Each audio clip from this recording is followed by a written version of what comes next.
Hi, hi everyone. This is Zara back again with your daily dose of true crime. To start this off, I thought essentially what would best represent a cold case. For an audience, a cold case can be exciting, with a way for them to connect better to true crime through solving or participating in helping with a case. For the police, however, there can be guilt, sadness, and even anger as it's a crime that they might not be able to finish, or they might feel frustration as it's difficult and confusing. With cold cases, they can often impact many, as these are crimes that have not been solved yet and been repeatedly attempted to solve, but that can often be not due to a lack of evidence and suspect in some of these cases. With this episode, we're going to focus on the cold case of the murder of JonBenet Ramsey. While many have examined this case, it's still an important one today. It highlights how many people still keep searching for a person and attempting and solving cold cases in particular.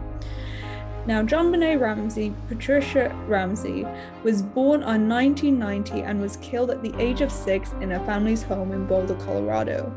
With her mother, Patsy, who was training her and was a former pageant performer herself, she started to compete in children's beauty contests from an early age, winning many multiple titles. The family's net worth was reported to be $6.4 million in 1999, and they owned 2 private jets, a yacht, and a family home. But on 1996, on Christmas Day, the Ramsey family spent the evening at their friend's house before returning home before 10 p.m., putting JonBenet to bed. The next day, on 5:30 a.m., the family awoke to catch an early fright. But when starting breakfast, Patsy unfortunately discovered a staircase that held a ransom note, demanding money for the safe return of their daughter. Patsy called 911, eventually having police come to the house. At 10 a.m., they secured JonBenet's bedroom as to not contaminate it. At the same time, the FBI themselves arrived to wiretap the Ramsey's phone. However, the time the kidnappers said they called had passed. The FBI left with police suggesting to search the house themselves.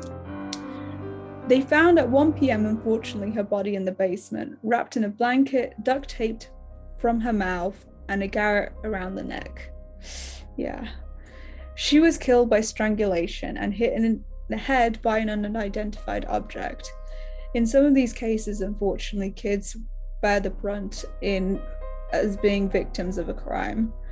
Over the years, various people have confessed to the murder, including a convicted pedophile, a teacher living in Thailand, and unfortunately there were 38 sex offenders living a few miles within the residence, but the case does remain unsolved. 20 years passing and no conclusion to a death. However, there are many theories to what happened, with the father himself being accused of murder. Detectives have claimed he acted strangely, some even swearing on their life that he did, even taking the time to read his own mail while the police were looking for his own daughter. Another theory, however, pointed to the brother, who was a little bit older in a few years before her.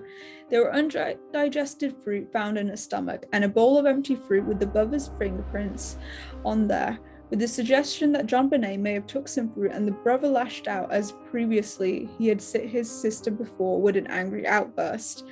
Alternatively, it may have actually been Patsy, the mother, as her paintbrush was found to have secured the garrote around poor JonBenet's neck. The stationery used to make the note, however, was from the house, with phrases as stated by a forensic linguist that they took phrases from Ramsey's family's letters. So essentially, the Ramsey family has not been saying what they think have been saying, according to some people. After 24 years, there have been multiple theories, suspect with murder weapons, and pieces of evidence in this case, with still people attempting to solve this case. Regardless of what happened, however, we will never know what truly did happen and can only hope it will be solved. Thank you for listening, and thank you for taking the time to watch this episode.